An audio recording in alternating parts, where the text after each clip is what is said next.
Assalamualaikum. Alhamdulillahirrabbilalamin. Allahumma shalli ala sayyidina Muhammad wa ala ali sayyidina Muhammad.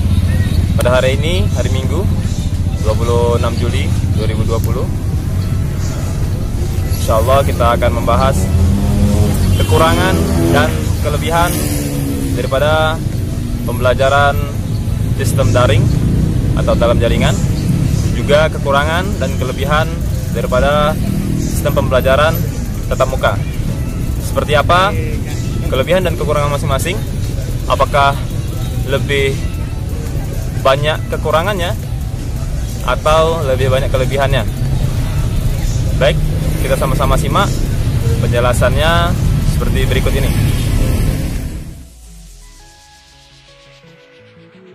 Kita akan coba membahas kelebihan pembelajaran tatap muka.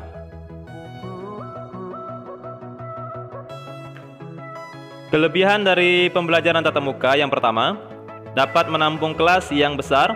Tiap peserta didik mendapat kesempatan yang sama untuk mendengarkan.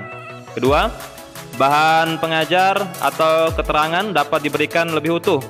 Yang ketiga, pengajar dapat memberikan tekanan terhadap hal-hal yang penting, sehingga waktu dan energi dapat digunakan sebaik mungkin. Keempat, isi silabus dapat diselesaikan dengan lebih mudah, karena pengajar tidak harus menyesuaikan dengan kecepatan belajar peserta didik. Kelima, kekurangan buku dan alat bantu pelajaran tidak menghambat dilaksanakannya pengajaran model konvensional ini.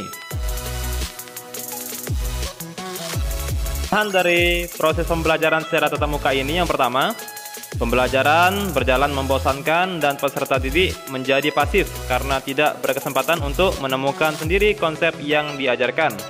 Kedua, kepadatan konsep-konsep yang diberikan dapat berakibat peserta didik tidak mampu menguasai bahan yang diajarkan. Ketiga, pengetahuan yang diperoleh melalui model ini lebih cepat terlupakan. Keempat, ceramah menyebabkan belajar peserta didik menjadi belajar menghafal yang tidak mengakibatkan timbulnya pengertian. Kelebihan pembelajaran secara daring atau dalam jaringan atau online adalah sebagai berikut. Yang pertama, waktu dan tempat lebih efektif. Siswa bisa langsung mengikuti proses pembelajaran dari rumah. Kedua, siswa tidak hanya bergantung pada guru, tapi juga bisa belajar untuk melakukan riset sendiri melalui internet. Tiga, siswa dilatih untuk lebih menguasai teknologi informasi yang terus berkembang. Empat, menumbuhkan kesadaran pada siswa bahwa smartphone bisa digunakan untuk hal-hal yang lebih produktif dan mencerdaskan, tidak hanya untuk bermain sosial media dan bermain game. Kelima, biaya transportasi dan akomodasi hilang dan bisa dihemat untuk kebutuhan yang lain.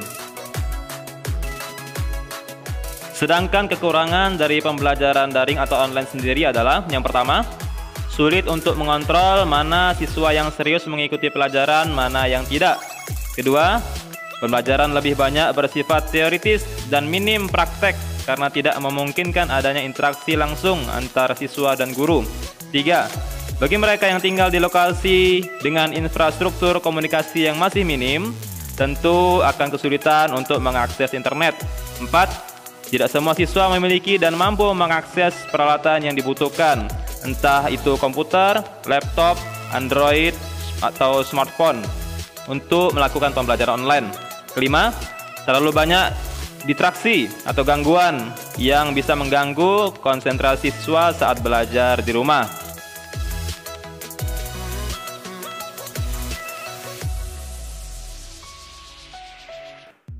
Ada banyak metode pembelajaran daring yang bisa digunakan saat ini, antara lain sebagai berikut.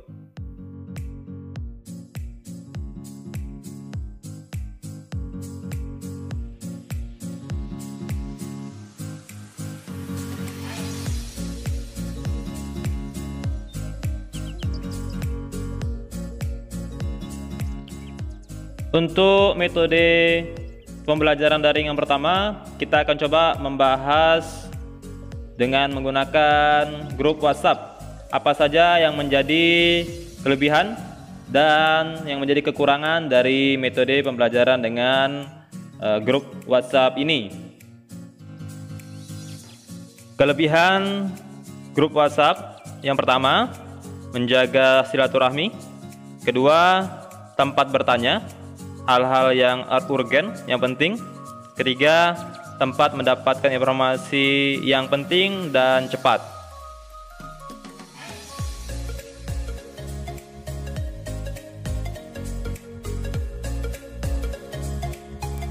Kekurangan dari grup WhatsApp sendiri antara lain yang pertama, menghabiskan kuota internet.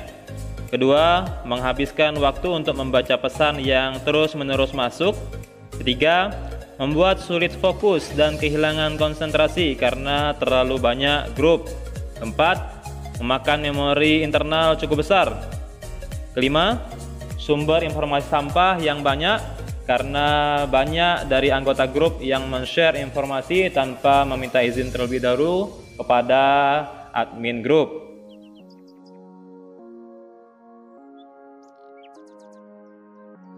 Selanjutnya, coba kita bahas Zoom Meeting.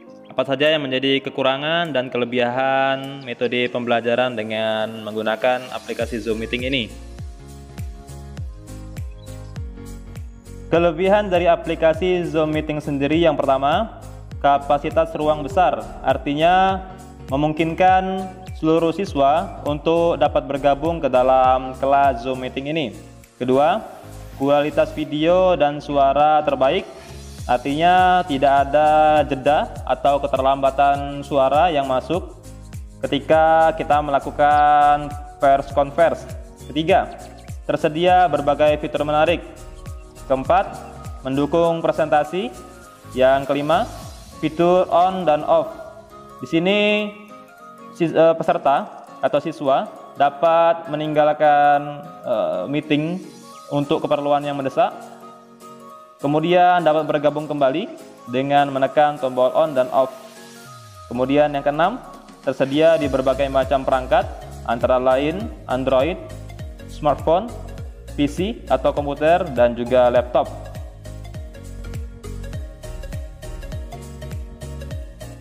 Kekurangan dari aplikasi Zoom Meeting sendiri antara lain yang pertama, tidak tersedianya bahasa Indonesia. Ini agak sedikit menyulitkan bagi yang tidak bisa bahasa Inggris. Yang kedua, boros kuota karena dia menggunakan video call yang tentu memakan memori HP dan kuota yang lebih besar. Ketiga, kurang aman. Dilansir dari berita yang terakhir bahwa beberapa data pribadi pengguna Zoom sempat dicuri atau diberikan kepada pihak yang tidak bertanggung jawab. Yang keempat, agak sulit diakses oleh mereka yang masih gagap teknologi.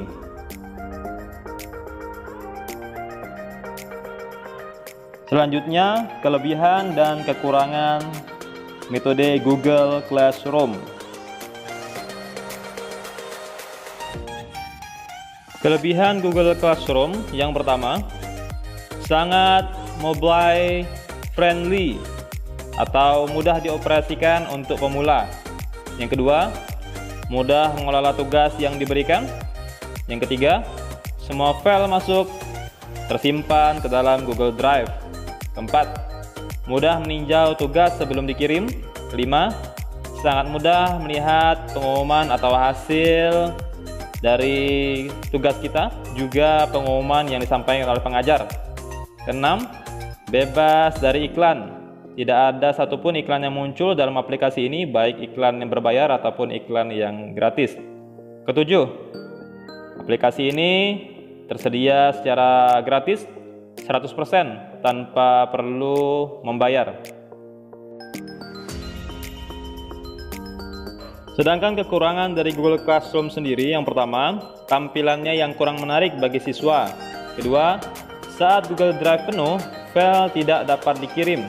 Ketiga, waktu pengiriman masih bisa diatur sehingga seringkali justru terlambat mengirim hasil kerja siswa. Keempat, masih sulit diakses oleh siswa kelas dasar.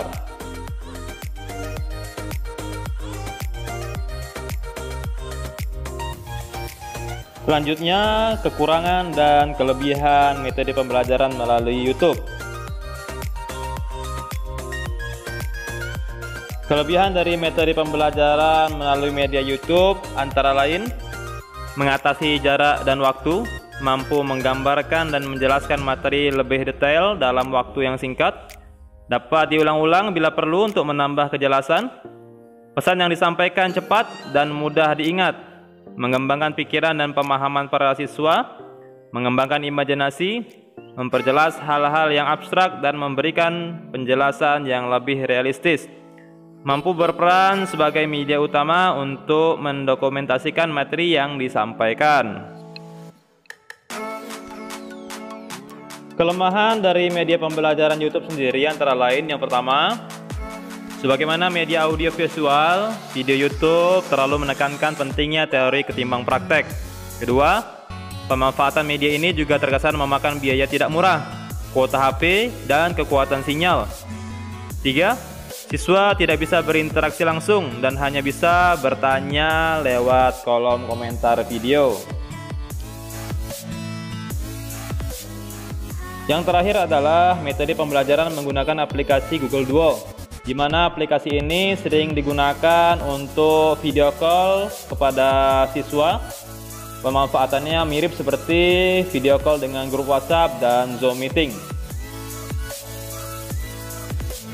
Kelebihan dari aplikasi Google Duo sendiri untuk media pembelajaran video, yang pertama, video dengan kualitas lebih tinggi, bahkan lebih jernih hasilnya daripada video call menggunakan WhatsApp.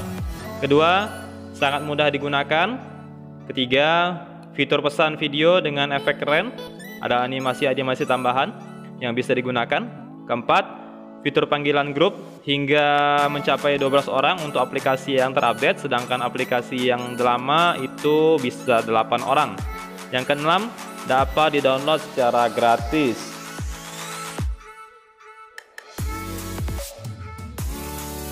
Sedangkan untuk kekurangan Google Duo sendiri, yang pertama, tidak ada enkripsi video. Yang kedua, tidak ada mode menghemat data. Yang ketiga, data internet yang terkuras cukup drastis karena kelancaran video. Keempat, membutuhkan kualitas internet yang baik. Ini juga berlaku untuk semua aplikasi, karena tidak akan berjalan sebuah aplikasi jika kualitas internetnya tidak baik.